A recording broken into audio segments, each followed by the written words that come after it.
And Democrat 2020 frontrunner Joe Biden is under fire over a number of false and misleading comments when it comes to his record on foreign policy. One America's Jacob Demille has this report. President Trump's campaign is taking aim at former Vice President Joe Biden over his foreign policy credentials. On Monday, the 2020 Trump campaign released an article called "Fact: President Trump is cleaning up Joe Biden's mess." The piece takes shots at Biden for his hand in former President Obama's 2015 Iran nuclear deal. While campaigning, Biden has often touted the deal, incorrectly stating he and Obama put an end to the Iranian threat. There was an airtight agreement we had with inspectors on the ground, the most intrusive inspection in all of human history, not hyperbole.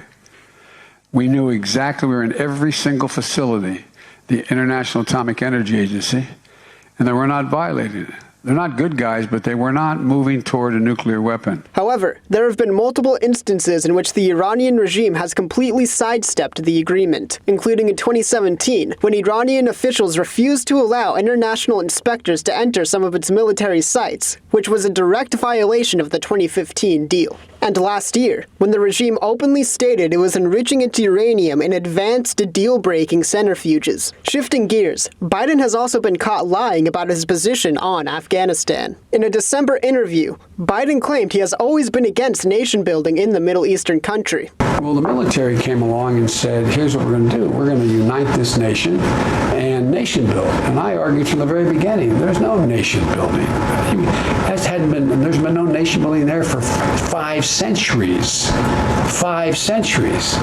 However, Breitbart reported Monday, Biden in 2001, while he was head of the Senate Foreign Relations Committee, considered proposing a plan to reconstruct Afghanistan following a U.S. invasion. And not only did Biden support nation-building in Afghanistan, but his proposal would have also included plans for a number of other countries in the region, including Pakistan and Uzbekistan. Finally, Biden has lied about his support for the war in Iraq. In an interview with NPR last year, the former vice president claimed that he immediately came out against the war as soon as it started. I got a commitment from President Bush. He was not going to go to war in Iraq. He looked me in the eye in the Oval Office. He said he needed the vote to be able to get inspectors into Iraq to determine whether or not Saddam Hussein was engaged in dealing with a nuclear program.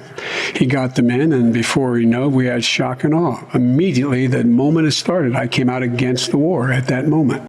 However, according to multiple sources, Biden took a stand with former President George Bush immediately before and after the conflict started. Not only that, but he ended up voting in favor of the resolution, which eventually led to a full-blown war. This all comes as polls show Biden is maintaining his lead in the Democrat primary, ahead of the Iowa caucuses scheduled for next month. Jacob Demille, One America News. Want to see more videos like this?